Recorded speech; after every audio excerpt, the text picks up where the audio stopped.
বিশেষ করে আমাদের মতো ইয়াং জেনারেশনে যারা আছে তো নিজের বোনকে ওই জায়গায় রেখে শুধু এটা চিন্তা করে যে আর না পাই তাহলে আমরা নিজের হাত আগামী বাচ্চাকে বিচার করার জন্য সামনে এগিয়ে আসবো। সেটা যার বোনই হোক, সেটা আমার বোন হোক, যার বোনই হোক, বা একটা দর্শককে আমরাই খুন করে ফেলবো। সেটা যেই হোক, ওই সেন্টারে যেই থাকুক, আমরা একজন দর্শককে খুন করতে দিতেও বা দ্বিধাবোধ করবো না। যেমন গত বছরই পরপর 2টা খুন, কম নির্যাতন সব কিছুর যদি সুস্থ তদন্ত করা হয়, এগুলোর বিচার করা হয়, তাহলে আজকে সে জনগণকে কমে যাবে। রাষ্ট্রের প্রতি আমাদের অনুরোধ থাকবে, আপনারা সন্ত্রাসীদেরকে নির্মূল করেন, সন্ত্রাসীদেরকে যেখানে আছেন সেখানে নির্মূল করেন। যারা এইসব যারা যুক্ত আছেন তাদের প্রতি নিয়ে আসবে। আসসালামু আলাইকুম।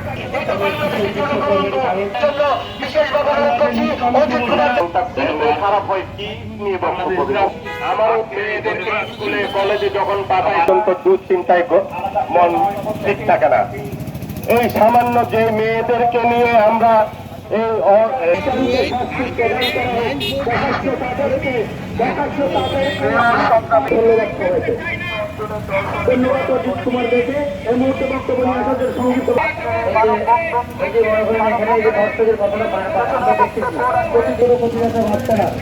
ছেলেমেয়েরা স্কুলে যায়, স্কুল থেকে যে গার্ডিয়ানরা কখন মানে কত চিন্তা নিয়ে বসে থাকে কখন বাচ্চারা ঘরে আসবে।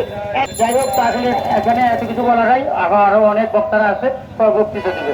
ধন্যবাদ সবাইকে। আজকে আমাদের প্রেস ক্লাবের মতো একটা জায়গায় আসলে দাঁড়াতে হয়েছে বাচ্চাদের নিরাপত্তার জন্য। আমরা এমন একটা দেশে বসবাস করছি বারে বারে ঘটার নয়, যেটা আমাদের আশা নিরাপদ থাকুক সেটাই আমরা চাই। এবং অপেক্ষা সেটা আমার ঠিক জানা নেই।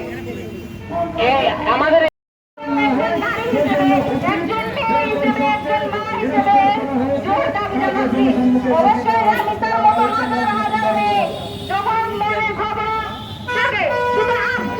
সবাই আফসোস করলে কি হবে, একটা ফাঁসি দিয়ে রেখে সবাই শান্ত হয়ে যাবে।